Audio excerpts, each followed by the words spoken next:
The 15 Rules of Cold Networking.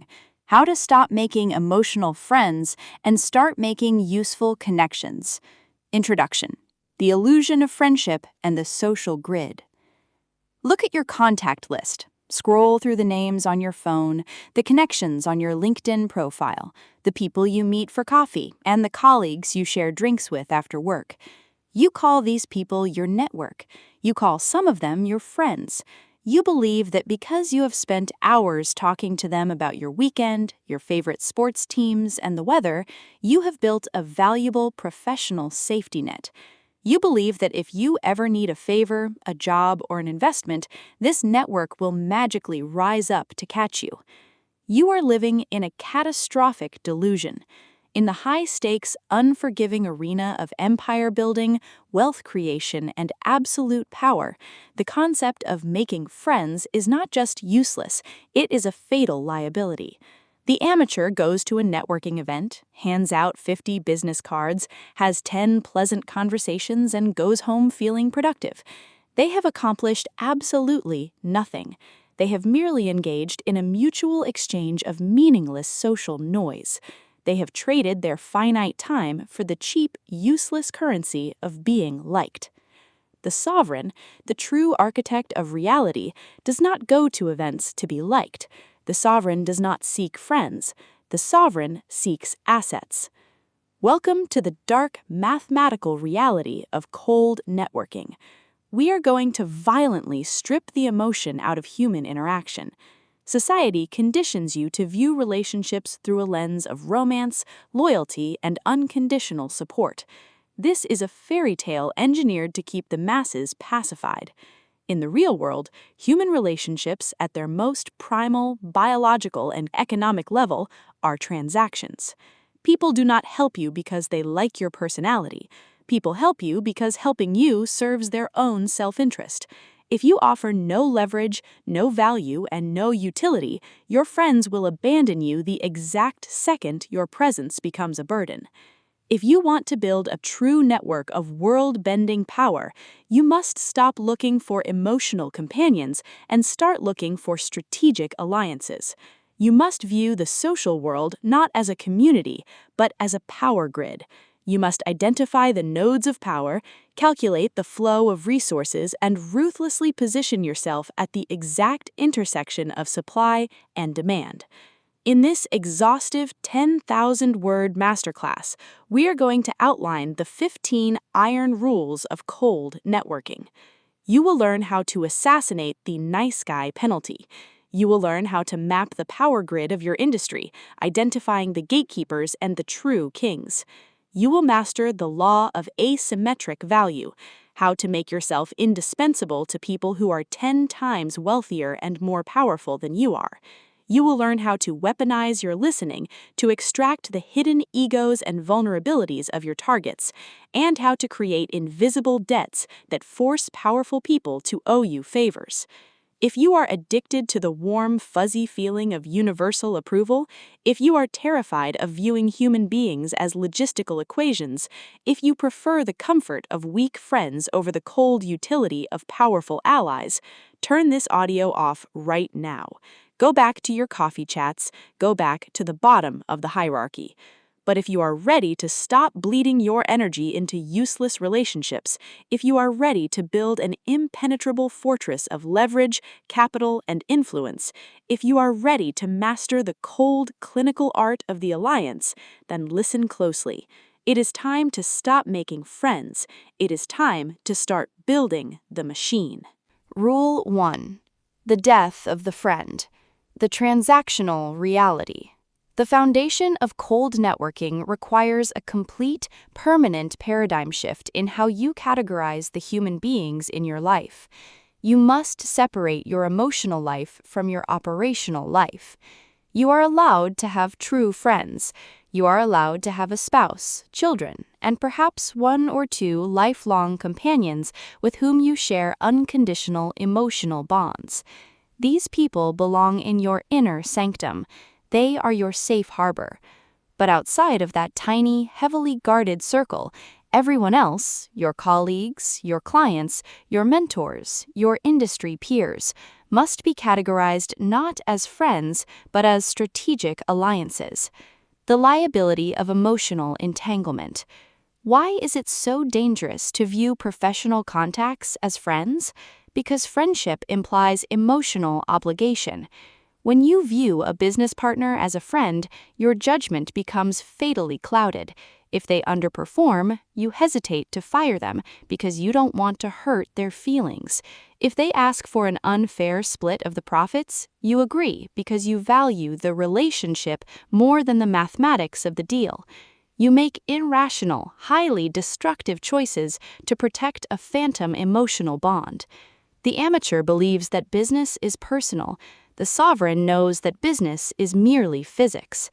When you adopt the framework of the strategic alliance, the emotional fog evaporates. You evaluate the relationship entirely on a cold, objective ledger of value exchanged. What specific capital, knowledge, or access does this person bring to my empire? What specific capital, knowledge, or access do I bring to theirs? Is the transaction mathematically equitable? If the answer to any of those questions is negative, the alliance must be terminated or restructured. There is no guilt, there is no anger, there is no messy emotional fallout. You do not hate a broken hammer for failing to drive a nail. You simply throw it away and acquire a functional tool. The liberation of coldness. People recoil at this concept. They say, that is sociopathic, that is heartless. It is exactly the opposite. Cold networking is the most honest, transparent, and respectful form of human interaction possible in the professional realm. When you operate transactionally, there are no hidden agendas. There are no covert contracts. You are not pretending to care about a CEO's golf game because you secretly want a job. You are openly, clearly establishing that you possess a specific value, and you are offering to trade it for their specific value. Powerful people respect this immensely. Powerful people are constantly surrounded by sycophants and parasites who pretend to be their friends just to extract resources.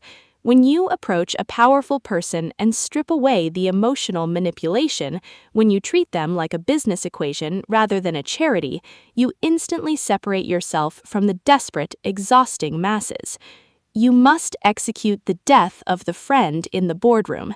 You are not there to be liked, you are there to be effective. Rule 2. The social audit. Mapping the grid. Before you can extract value from a network, you must know exactly where the value is stored. Amateurs network blindly. They go to a conference and talk to whoever happens to be standing next to the buffet table. They connect with people who share their exact same job title, complaining about the same problems at the exact same level of the hierarchy. They build a vast, wide network of people who possess absolutely zero power to change their lives. The sovereign networks surgically. The sovereign performs a social audit. Identifying the nodes of power. Think of your industry, whether it is real estate, tech, finance, or entertainment, as a massive electrical grid. Most people are simply wires. They carry a tiny bit of current, but they have no capacity to alter the flow of the system. But scattered throughout the grid are nodes. These are the massive, high-capacity transformers. Nodes are the individuals who control the capital, the individuals who possess the rare knowledge, and the individuals who hold the keys to the locked doors. If you want to light up your empire, you do not waste your time connecting to 1,000 tiny wires. You plug directly into the node. To map the grid, you must stop looking at job titles and start looking at leverage. 1. The true kings. These are the people with ultimate decision-making authority and capital. They are rarely the loudest people in the room. They are often entirely invisible on social media. They do not need to boast because their power is absolute. 2. The gatekeepers. These are the executive assistants, the chiefs of staff, and the trusted advisors. They do not have the power to say yes, but they have the absolute power to say no. They control access to the kings. 3. The connectors. These are the highly social, hyper-networked individuals who seem to know everyone. They may not have massive capital themselves, but their value is their Rolodex. They are the bridges between the nodes. The audit protocol.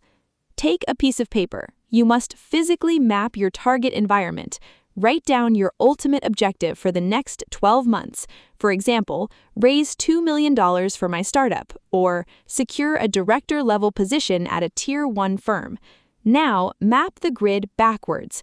Who are the exact 3 individuals in your city or industry who have the absolute authority to grant that objective with a single signature? The kings. Who are the people who manage their schedules and protect their time? The gatekeepers. Who are the people they respect and listen to? The connectors. If you are spending your time talking to anyone who is not on that specific piece of paper, you are leaking energy. You are socializing, not networking. You must become a heat-seeking missile for leverage. Audit your calendar. Audit your contacts. Ruthlessly prune the dead ends, the time wasters, and the horizontal peers who offer no upward mobility. Conserve your energy entirely for the nodes. Rule 3. The law of asymmetric value. We have mapped the grid. You have identified the king you need to connect with. Now comes the moment of execution, and this is where 99% of people commit absolute, unrecoverable tactical suicide. The amateur identifies a highly powerful, wealthy individual, approaches them, and says some variation of the following. "Hi, I'm a huge fan of your work. I'm really hungry and I work hard. I'd love to take you out for a coffee and pick your brain for an hour." To a powerful person, this statement is not a compliment. It is a threat. Let us break down the brutal mathematics of this request. The amateur is asking the king to surrender 1 hour of their highly valuable, finite time, worth perhaps thousands of dollars, in exchange for a $5 cup of coffee and the privilege of answering questions. It is an insulting, parasitic exchange. You are asking them to subsidize your ignorance. You are asking for a handout. To penetrate the inner circle of the elite, you must obey the law of asymmetric value, the physics of the upward trade. When you are reaching upward in the hierarchy, when you are attempting to connect with someone vastly more powerful than you, you must understand that they do not need you. They have money, they have networks, they have resources. If you approach them empty-handed, you are a liability. To gain access, you must present a value proposition that is so heavily skewed in their favor that ignoring you would be a mathematical error. You must offer them asymmetric value. You must ask yourself, what is the one thing this billionaire, this CEO, or this industry titan currently lacks that I can provide? Usually, the answer falls into 3 categories. Time. Powerful people are starved for time. Niche intelligence. Powerful people are insulated. They often lack ground-level, highly specific data about emerging trends or street-level threats. Ego validation in a blind spot. Even the most powerful people have areas where they crave recognition outside of their main success. The execution of asymmetric value. You do not ask for a coffee. You do not ask to pick their brain. You deliver the value completely unprompted, for free, with 0 expectations of a return. Example 1. The time hack. You identify that a targeted CEO is launching a new product in a foreign market. You spend 40 hours of your own time researching that exact market. You compile a flawless, highly actionable 3-page executive summary of the primary logistical threats they will face and the exact solutions. You send it to them or their gatekeeper with a simple note. I saw you are expanding into Region X. I compiled this threat assessment matrix to save your team 40 hours of research. No reply needed. Best of luck with the launch. Example 2. The niche intelligence. You know a powerful investor is looking at AI startups. You are a young coder. You spend a week auditing the code of a startup they are looking at, find a massive security flaw, and send them a private, secure report detailing the flaw. You just saved them millions of dollars.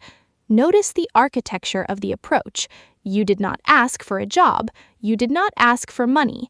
You acted as an unpaid, hyper-competent ghost in their machine. By providing massive, unsolicited value, you instantly separate yourself from the parasites. You trigger the psychological principle of reciprocity. You have proven that you are an asset, not a liability. You have bought your way onto their radar not with a cheap cup of coffee, but with the undeniable currency of competence. Rule 4. The predator's patience. Playing the long game. You have successfully delivered the asymmetric value.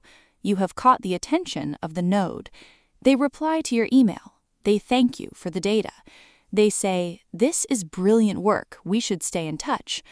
The amateur's heart races. The adrenaline spikes. The amateur thinks, "I got them." And in their desperate, uncalibrated excitement, they immediately reply and ask for the favor. "Thank you. By the way, are you hiring? Can you introduce me to your investors?" Snap. The trap breaks. The connection is severed. The king instantly realizes that your free value was just a Trojan horse for a cheap, immediate extraction. You have revealed yourself as a short-term opportunist. You are blocked. You must master the predator's patience. The architecture of the long game. In the realm of cold networking, patience is not passive waiting. Patience is an active, aggressive, highly calculated weapon. The most powerful alliances in the world are not built in days or weeks. They are constructed over years. The sovereign understands that the value of a connection compounds exponentially the longer it is left to mature without an ask. When you deliver value to a powerful person, you are planting a seed in their psychological ledger. If you immediately demand a harvest the next day, you destroy the crop. You must let the debt age. The no-ask protocol. Once you establish initial contact through asymmetric value, you enter the no-ask phase. For a minimum of 6 to 12 months, depending on the status level of the target, you are absolutely forbidden from asking them for anything. No favors, no introductions, no job references. Your only objective during this phase is to maintain top-of-mind awareness, or TOMA, through a calculated drip campaign of continued value. Every 3 months, you send them a short, highly relevant article or data point regarding their specific industry. If they win an award or achieve a massive public victory, you send a 2-sentence congratulatory note. If you encounter a highly competent individual who could solve a problem for them, you make the introduction, acting as the connector. You become a silent, reliable, frictionless presence in their periphery. You are the only person in their inbox who never wants anything. Over time, this relentless, unselfish value creation triggers a profound psychological shift in the target. Their initial skepticism dissolves into genuine respect. They begin to view you not as an outsider trying to get in, but as an unofficial, trusted member of their extended advisory board. When the time finally comes, when you actually do need the introduction, the capital, or the leverage, you do not even have to ask. Because you have built such a massive surplus of social capital, the king will often offer the assistance proactively. Patience is the ultimate filter. It filters out the desperate, the greedy, and the weak. If you can wait a year to cash in a favor, you have proven that you possess the emotional control of a ruler. Rule 5. The illusion of proximity, manufactured serendipity. We have established the rules of value and patience, but how do you physically get into the orbit of people who live behind high walls, secure gatekeepers, and private memberships? You cannot simply walk up to the gates of a billionaire's estate and knock on the door. You cannot send a cold LinkedIn message to a Fortune 500 CEO and expect them to care. To bridge the gap between your reality and theirs, you must deploy the dark art of manufactured serendipity. The amateur believes that meeting powerful people is a matter of luck, They believe in the elevator pitch, the fantasy that they will accidentally bump into Elon Musk in an elevator and win him over in 30 seconds. The sovereign leaves absolutely nothing to luck. The sovereign engineers the environment so that the accidental meeting is mathematically inevitable. Hacking the geography of the elite. Powerful people do not exist in the same physical or digital spaces as the masses. They operate in insulated, highly curated bubbles. To network with them, you must infiltrate the bubble. You must conduct a logistical audit of your target's geography. Where do they eat breakfast? Which specific charity galas do they fund or attend? Which hyper-niche, high-ticket industry conferences do they speak at? What private clubs or gyms do they frequent? Once you identify the geography, you must pay the access tax. If your target goes to a specific $200 a plate steakhouse every Thursday at 6 p.m., you do not go there to eat a full meal. You go to the bar, you buy a single drink, you position yourself in their visual periphery. If they speak at a $5,000 a ticket conference, you do not complain about the price. You view the ticket as an investment in proximity. You buy the ticket and you position yourself in the front row. The execution of the accidental encounter. Proximity alone is not enough. Sitting next to a king does not make you a king. It just makes you a bystander. You must engineer the interaction so that it feels entirely organic and unforced to the target. You never approach them when they are surrounded by their entourage or when they are actively engaged in deep conversation. You wait for the transitional moments, the moment they are waiting for the valet, the moment they are standing alone at the coffee station during a conference intermission. You approach smoothly, without frantic energy. You do not ask for a photo. You do not ask for an autograph. That instantly destroys your status. You deploy a highly calibrated contextual hook. You reference a specific obscure piece of work they have done that the general public ignores. Excuse me, I just wanted to say that your recent restructuring of the logistics division was a masterclass in capital efficiency. It completely changed the way I model my own supply chains. Have a great evening. And then you execute the ultimate power move. You walk away. You deliver the high-level compliment, demonstrating that you are an intellectual peer, and you instantly remove yourself from their space. By walking away, you shatter their expectation. They expected you to linger and beg for something. By leaving, you trigger their curiosity. You manufactured the serendipity, planted the hook, and vanished, leaving them wondering who the incredibly sharp, unbothered stranger was. You have successfully infiltrated their mental space. Rule 6. Weaponized listening. Extracting the blueprint. Once you have successfully engineered proximity and initiated a conversation, you enter the most dangerous phase of the interaction, the talking phase. This is where the ego betrays the amateur. When an amateur finally gets the attention of a powerful person, their adrenaline spikes.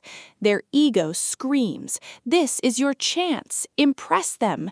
Tell them how smart you are. Tell them about your degrees, your business, your massive ambitions."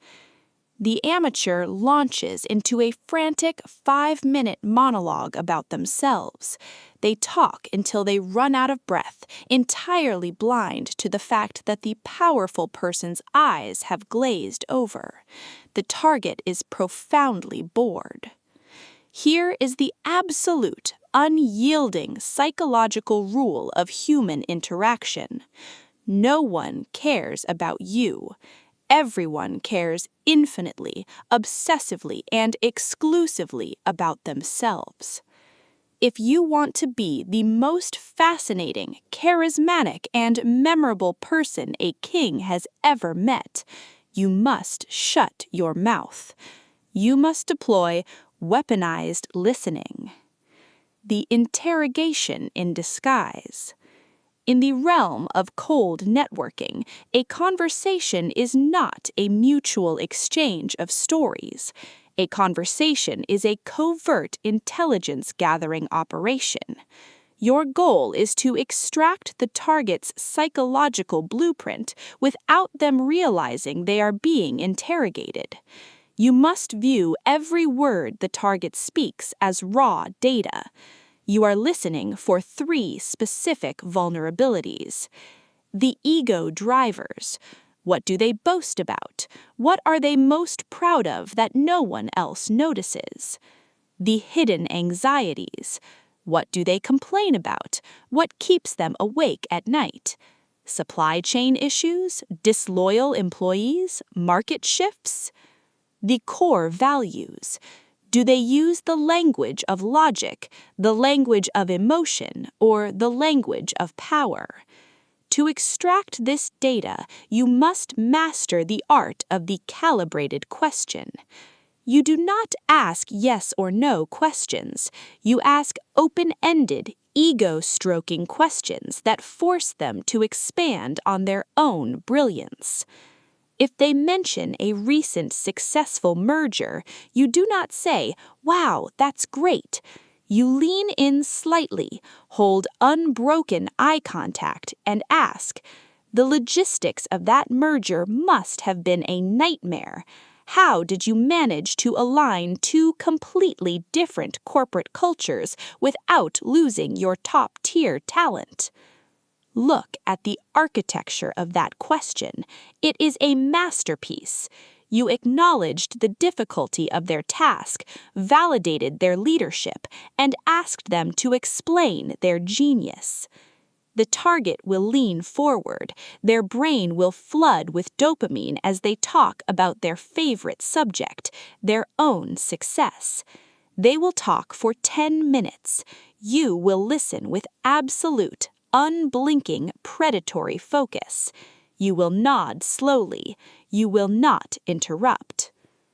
The illusion of charisma. When the conversation ends, you will have spoken for perhaps 10% of the time.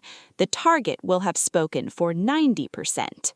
Yet when they walk away, they will think to themselves, "That was the most brilliant, engaging, charismatic person I have met all year." Why? Because you gave them the rarest gift in the modern world, your absolute, undivided attention. You made them feel like a god. More importantly, while they were high on their own dopamine, they handed you their entire psychological blueprint. You now know exactly what they fear, what they desire, and how their ego operates. You have mapped the target. You now hold the exact coordinates required to deploy Rule 3, asymmetric value. You weaponized your silence and you extracted their soul. Rule 7. The favor deficit. Creating invisible debts. We have covered the extraction of data and the delivery of value. Now we must institutionalize the power dynamic. We must create the chains that bind the network together. In the emotional world of friendship, doing a favor is an act of kindness. You help a friend move, you buy them a coffee, and you expect nothing in return. It is a warm, fuzzy exchange. In the clinical, calculating world of cold networking, a favor is not an act of kindness. A favor is a strategic weapon. It is the creation of an invisible, highly leveraged debt. Welcome to the concept of the favor deficit. The ledger of obligation. Human beings, regardless of their wealth or status, are biologically hardwired by evolution to adhere to the psychological law of reciprocity. When someone does something valuable for us, our brain experiences a profound, uncomfortable sense of psychological tension. We feel indebted. We feel an overwhelming, almost involuntary urge to return the favor just to relieve the tension and restore the social balance. The sovereign understands this biological glitch and exploits it ruthlessly. Your goal in cold networking is to operate your social ledger at a massive, permanent deficit. You want to be the person who is owed favors by everyone in the grid, while you owe absolutely nothing to anyone. You want to be the bank, and you want everyone else to be in your debt. The Godfather strategy. To create a favor deficit, you must anticipate the needs of your targets and solve their problems before they have to ask. This requires the intelligence you gathered using weaponized listening in Rule 6. If you are speaking to a powerful CEO and they casually mention that their daughter is struggling to find an internship in a specific niche industry, an industry where you happen to have a strong Tier 2 connection, you do not say, "Oh, that's too bad." You go home, you make 3 calls, you leverage your own network, you secure a guaranteed interview for the daughter. You call the CEO the next day. "I know you mentioned Sarah was looking in the fintech space. I arranged a private sit-down for her with the VP of Operations at Horizon Tech on Thursday. Tell her to ask for Michael." Pause. Let the weight of the move sink in. You just dropped a nuclear bomb on their psychological ledger. You did not ask for a job, you did not ask for money. You solved a deeply personal, high-anxiety problem for them, utilizing your own resources, and you did it effortlessly. The CEO is now bound to you by a chain of titanium. They owe you, and because they are a powerful, high-status individual, their ego will demand that they repay that debt at a massive multiple, just to prove their own capability. The rule of the unspoken return. The absolute critical key to the favor deficit is that you must never explicitly state that they owe you. If you secure the internship for the daughter and immediately say, "Happy to help. By the way, I need you to introduce me to your board members," you destroy the magic. You turn a profound psychological debt into a cheap, immediate transaction. You look transactional, not powerful. You must deliver the massive favor, smile warmly, and say, "It was my pleasure. Don't worry about it." By refusing to collect on the debt immediately, you force the tension to compound. The debt sits in their mind, growing heavier and heavier. They will constantly be looking for a way to repay you.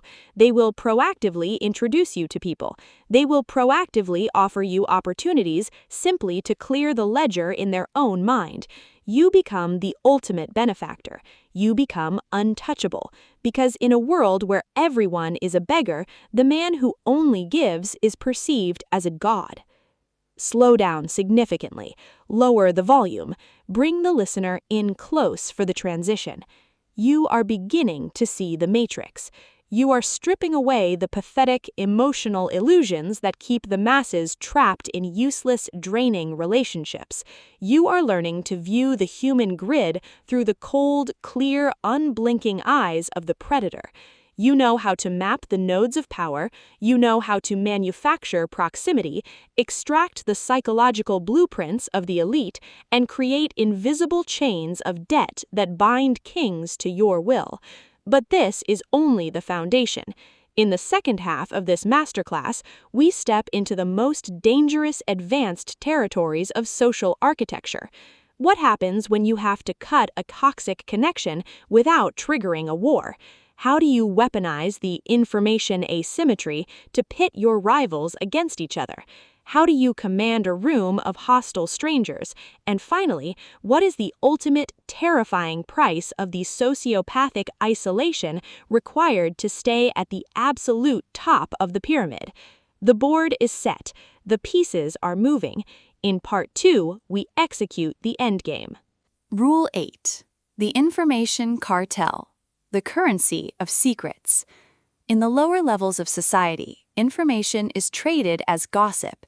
Peasants sit in break rooms and bars whispering about who is sleeping with whom, who got fired, and who is secretly bankrupt. They trade this information for cheap entertainment and a fleeting sense of inclusion. In the elite levels of power, information is not gossip. Information is capital. The sovereign does not gossip. The sovereign builds an information cartel. The asymmetry of data. In any industry, the most valuable deals are made entirely in the shadows, long before the public finds out about them. If you wait to read about a merger, an acquisition, or a massive market shift in the newspaper, you are already too late to profit from it. To become an indispensable node in your network, you must become a broker of asymmetric data. You must know things that other people desperately need to know before they need them to know. How do you acquire this data? You use the weaponized listening we discussed in Rule 6. Because you are the only person in the room who actually listens, people will accidentally hand you the blueprints to their companies, their fears, and their impending moves. But acquiring the data is only step one. The true art is how you trade it. The law of the strategic leak. You never give away your intelligence for free, and you never reveal your sources. When you acquire a highly valuable piece of information, let us say you learn that a major real estate developer is secretly looking to liquidate a massive portfolio of commercial properties before the quarter, you do not broadcast it.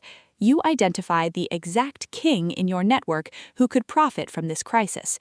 You approach them and you execute the strategic leak. I was running some analytics on the commercial sector downtown. You might want to position some liquid capital over the next 3 weeks. A major portfolio is about to hit the whisper market at a severe discount. King. Whose portfolio? You. I protect my sources exactly the way I protect your data. But when the doors open, I will ensure you have the first look. Look at the leverage you just created. You gave them highly actionable, immensely profitable data. You proved that you have access to the highest levels of industry intelligence. But crucially, by refusing to name your source, you proved that you possess absolute discretion and integrity. You just proved that you are a vault. Powerful people are terrified of leaks. When they realize that you can be trusted with highly sensitive data, they will begin bringing their own secrets to you. You become the central clearinghouse of industry intelligence. You become the information cartel. Rule 9. The ghost severance. Amputating dead nodes. A network is not a static object. It is a living, biological organism, and like all organisms, certain cells will eventually die, rot, and become toxic to the host. As you ascend a hierarchy of power, you will inevitably outgrow people. You will outgrow the childhood friends who still want to sit in the same bar and complain about the same problems. You will outgrow the early business partners who lack the vision to scale. You will encounter contacts who have become parasites, extracting your time, your money, and your energy, while providing absolutely zero return on investment. The amateur is paralyzed by guilt. The amateur believes in the toxic myth of unconditional loyalty. The amateur allows the parasite to remain attached to their hole, slowly draining their momentum, because they are terrified of having a difficult conversation. The sovereign understands that keeping a dead node in your network is an act of treason against your own empire. You must master the art of the ghost severance. The danger of the closure myth. When amateurs finally decide to cut someone off, they usually ask for a meeting to talk it out. They want closure. They want to explain to the person why the relationship is no longer working. This is a catastrophic tactical error. When you sit down and explain to someone that they are no longer valuable to you, you inflict a massive, humiliating wound to their ego. You turn a former friend into an active, bitter, and highly motivated enemy. They will make it their life's mission to sabotage your reputation out of pure spite. The sovereign never seeks closure. The sovereign never provides an explanation. The sovereign executes the severance invisibly. The mechanics of the fade. The ghost severance relies on the manipulation of friction and time. You do not block their number. You do not unfollow them on social media. You do not create a dramatic, noticeable break in the pattern. You simply introduce insurmountable logistical friction into the relationship. When the parasite texts you to hang out, you do not reply immediately. You wait 48 hours. When you do reply, your syntax must be incredibly warm, but entirely close-ended. Parasite: "Hey man, we haven't hung out in weeks. Let's get drinks on Friday." You, 48 hours later: "I hope you're doing great. My schedule is completely locked down with a major project, so I won't be able to make it. Hope you have a great weekend." You gave them no alternate date. You offered no opening for negotiation. You blamed the abstract concept of a project rather than blaming them. If they push, you simply repeat the exact same protocol. You take longer and longer to reply. Your answers become shorter and more boring. You starve them of emotional energy. Eventually, the parasite will realize that the host has dried up. Because there was no conflict, no argument, and no insult, their ego remains intact. They simply assume you are too busy. They will drift away to find an easier target to feed on, and you have successfully amputated the rotting limb without spilling a single drop of blood. Rule 10. Triangulation, the architect of the bridge. Up until this point, we have focused on how you connect with powerful people, but the ultimate, highest leverage move in cold networking is not about you connecting to a node. It is about you connecting two nodes to each other. This is the dark art of triangulation. Imagine you are a mid-level player. You have successfully mapped the grid and used asymmetric value to build a solid connection with King A, a wealthy real estate investor, and King B, a brilliant, heavily funded tech CEO. They operate in different industries and do not know each other. The amateur hoards these connections. The amateur is terrified of introducing King A to King B, fearing that if the two kings meet, they will realize they don't need the amateur anymore. The amateur operates from a mindset of scarcity. The sovereign operates from a mindset of absolute abundance and structural control. The sovereign understands that the person who builds the bridge owns the toll booth. The double debt. You identify a specific, highly lucrative reason why King A and King B should meet. Perhaps the real estate investor is looking to modernize their buildings, and the tech CEO has a new smart building software. You do not just casually introduce them, you curate the introduction with high-status framing. You reach out to King A. "I am having a private closed-door dinner on Thursday with the CEO of this tech firm. His software is going to completely disrupt commercial leasing. I secured a seat for you because I know you are acquiring new properties. Be at the restaurant at 7. You reach out to King B with the exact same high-status framing regarding the investor. You bring them together. You facilitate the conversation. You let them discover the massive mutual value they can provide to one another, and then you step back. You let them do the deal. Look at the brutal mathematics of what you just accomplished.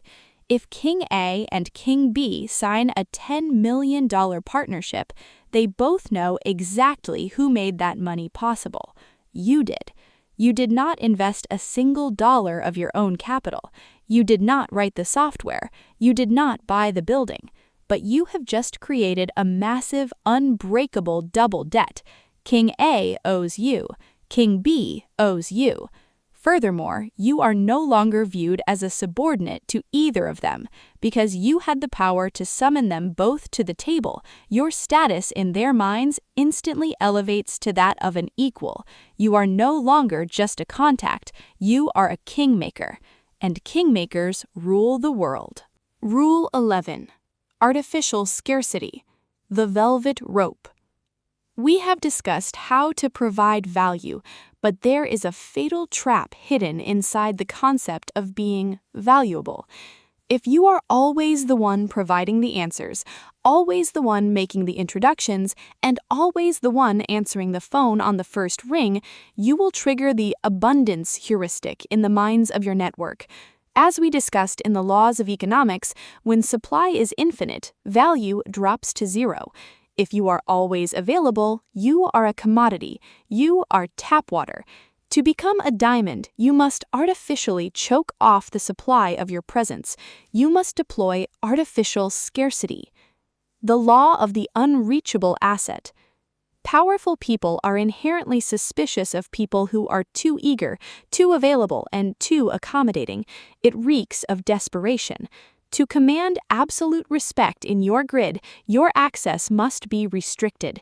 You must treat your time, your energy, and your presence as the most exclusive, high-ticket items on the market. The asynchronous mandate. You must never answer an email, a text, or a Slack message from a professional contact immediately, unless it is a literal bleeding emergency. If you reply in 2 minutes, you signal that you have nothing better to do. You must enforce a minimum 90-minute delay on all communications. Train your network to understand that you operate on your own unyielding clock. The high-status decline. When you are invited to a networking event, a dinner, or a meeting, you must make a habit of declining at least 30% of the invitations, even if your schedule is entirely empty. Amateur.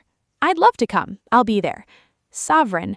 That sounds like a brilliant event, but my calendar is currently locked at capacity. I will have to pass this time. Let me know how it goes.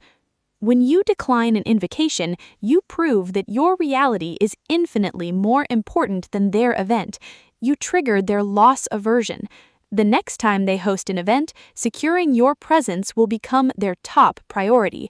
You elevate yourself from a generic guest to an exclusive VIP, simply by refusing to show up. You must make the kings and gatekeepers work for your time.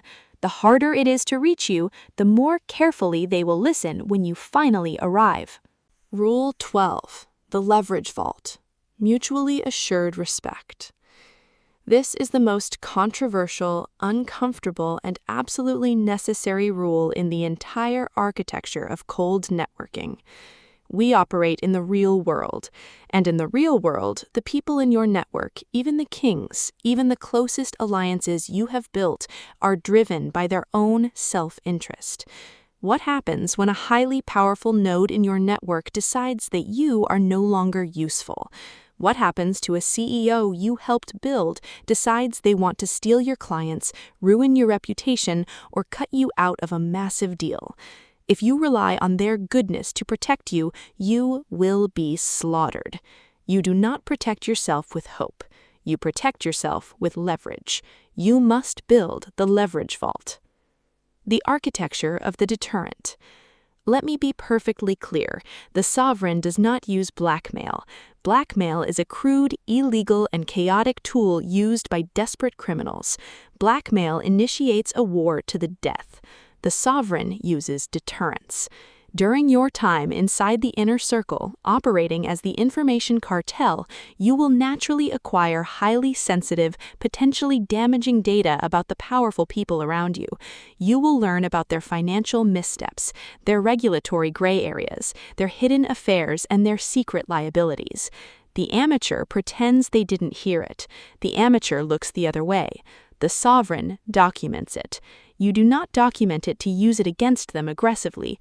You document it to ensure they never, ever turn their guns on you. When you build an alliance with a deeply powerful, potentially dangerous person, you must subtly, invisibly make them aware that you hold the keys to their destruction, just as they hold the keys to yours. You drop a microscopic hint in a casual conversation. You mention a specific date, a specific account, or a specific name related to their hidden liability. You do not make a threat. You simply let them know that you know. This is the concept of mutually assured respect. When a king realizes that you possess the absolute capacity to destroy them, but you choose not to because you value the alliance, their respect for you will instantly solidify into something permanent. They will never try to betray you because the cost of the betrayal is complete annihilation. You keep the vault locked. You never speak of it again, but the heavy, silent knowledge that the vault exists is the ultimate shield protecting your empire. You secure peace by quietly preparing for war. Rule 13. The chameleon protocol. Frequency matching. You have mapped the grid, you have identified the kings, but there is a massive logistical problem. King A is a 65-year-old hyper-conservative billionaire who values rigid tradition, formal suits, and slow, methodical conversation. King B is a 28-year-old hyperkinetic tech founder who wears hoodies, speaks entirely in startup jargon, and has the attention span of a hummingbird. If you walk into King A's office wearing a three-piece suit and speaking slowly, you will be rejected as a dinosaur. If you walk into King A's office wearing a hoodie and speaking fast, you will be rejected as an amateur. The amateur believes they must be authentic at all times, imposing their single, rigid personality on every room they enter. The sovereign understands that authenticity is a luxury for the powerless. The sovereign deploys the chameleon protocol. The art of the mirror. To infiltrate a node, you must become a perfect, customized psychological mirror for the person you are speaking to. You must match their specific frequency.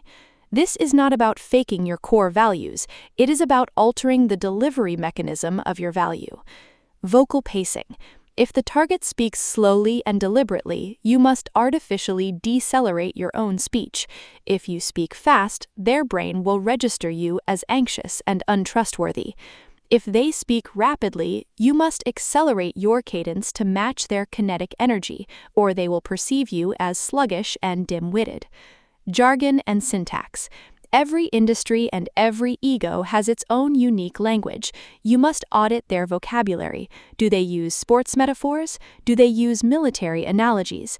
Do they speak in pure financial mathematics? You must rapidly adopt their exact terminology and feed it back to them. When you speak their specific dialect, you bypass their defensive filters. You instantly signal, "I am one of you." The posture echo. If the target leans back and crosses their legs, you lean back and cross your legs. If they lean forward over the desk, you lean forward. By executing the chameleon protocol, you induce a massive psychological comfort in the target. People are biologically hardwired to trust and elevate those who look, sound, and act like them. You remove the friction of being an outsider, allowing your asymmetric value to penetrate their defenses instantly. You are water. You take the shape of whatever container you are poured into, but you retain your crushing weight. Rule 14. The ruthless call. The annual purge. As you apply these rules, your network will grow massively. You will accumulate contacts, alliances, and debts across the entire grid. But a massive network is a liability if it is not maintained.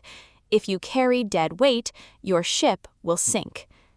Once every 12 months, the sovereign locks the door to their office, opens their master database, and executes the ruthless cull. The ledger of value. You must treat your contact list exactly like a financial portfolio. You must evaluate every single significant relationship on a cold, unfeeling ledger of ROI, return on investment. You ask yourself 3 brutal questions about every node in your network. Has this person provided me with asymmetric value, intelligence, or access in the last 12 months? Have I provided them with value, and have they appropriately acknowledged or reciprocated that debt? Is this person's trajectory aligned with where my empire will be 5 years from now? If the answer to all 3 questions is no, you must execute the ghost severance we discussed in Rule 9. You must cut them off. It does not matter if they are a nice person. It does not matter if they helped you 5 years ago. Yesterday's assets can quickly become today's liabilities. If a contact has grown complacent, lazy, or toxic, they are occupying prime real estate in your cognitive bandwidth. They are eating the time and energy that should be allocated to acquiring higher-level kings. The amateur hoards contacts out of a false sense of security. The sovereign prunes the tree. By ruthlessly burning off the dead wood every single year, you ensure that your network remains a lean, hyper-efficient, hyper-lethal machine, composed entirely of active, high-value, mutually beneficial alliances. You keep the grid electric. Rule 15. The Apex Paradox. Absolute independence. You have reached the final rule. You have mastered the architecture. You have assassinated the illusion of the friend. You have mapped the grid, executed the asymmetric value, deployed the predator's patience, and engineered the double debts of triangulation. You have built a network of true world-bending power. You possess the ultimate safety net of human capital. But there is a final, terrifying paradox you must internalize to claim the absolute summit of the hierarchy. To possess the most powerful network in the world, you must never, ever actually need it. The scent of desperation. The entire foundation of cold networking is built on the reality that human beings are repulsed by desperation and magnetized by independence. If you build a massive network of billionaires and CEOs, but internally you are terrified of losing them, if your entire sense of self-worth and financial survival is dependent on their approval, you have built a prison, not an empire. You will exude the scent of neediness. You will hesitate to execute the takeaway. You will hesitate to enforce your artificial scarcity. You will slowly devolve back into a sycophant, a suitor begging the judges for scraps. The sovereign core. To maintain your position at the top of the grid, you must cultivate the apex paradox. You must build the network with the ruthless precision of a machine, while simultaneously building an internal core of such massive, undeniable, solitary competence that you could lose the entire network tomorrow and still conquer the world. You must view your network not as your life support system, but as a force multiplier, a luxury, an accessory to your own inherent genius. When you truly, biologically do not need the kings in your network, you interact with them completely differently. You don't laugh at jokes that aren't funny. You don't agree with terrible strategies just to keep the peace. You speak to them with the unbothered, flat, relaxed tone of an absolute equal. And because you treat them like equals rather than gods, they will respect you infinitely more. They will flock to you. They will beg to be included in your deals. Because in a world full of parasites, sycophants, and desperate ladder climbers, the most intoxicating, irresistible force on the planet is a human being who is entirely, unapologetically, and completely free. Conclusion. The architect of the grid. The surgical extraction is complete. The illusions are dead on the table. We began this masterclass by forcing you to look at the catastrophic lie of your contact list. We exposed the brutal reality that the concept of friendship in the arena of empire building is a fatal liability, engineered to keep the masses poor, compliant, and distracted. You have learned to view the social ecosystem as a mathematical power grid.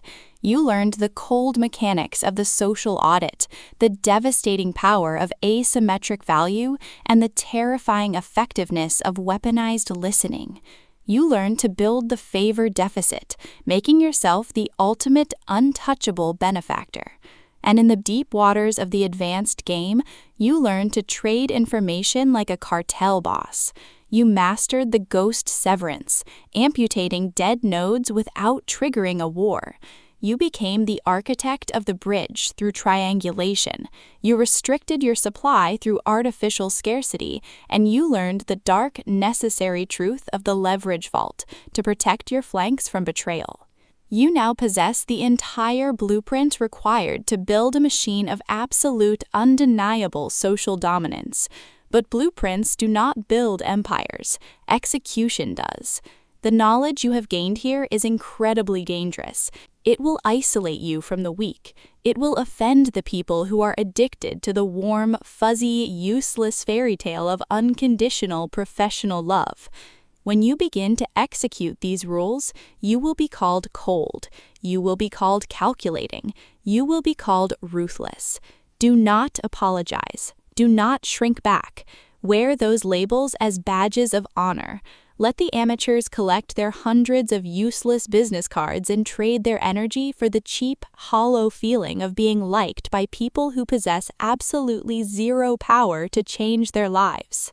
You are no longer an amateur. You are no longer a passenger in the social grid. You are the architect. Audit the contacts, map the nodes, drop the asymmetric value, and build the machine. Thank you for mastering the brutal truths of power and leverage with quick audiobooks. If this masterclass has shattered your illusions, rewired your strategy, and given you the keys to absolute social dominance, ensure you subscribe, like, and return for more uncompromising, relentless deep dives into psychology, strategy, and the pursuit of ultimate freedom. Until next time, audit the grid, stay sovereign, and stay dangerous.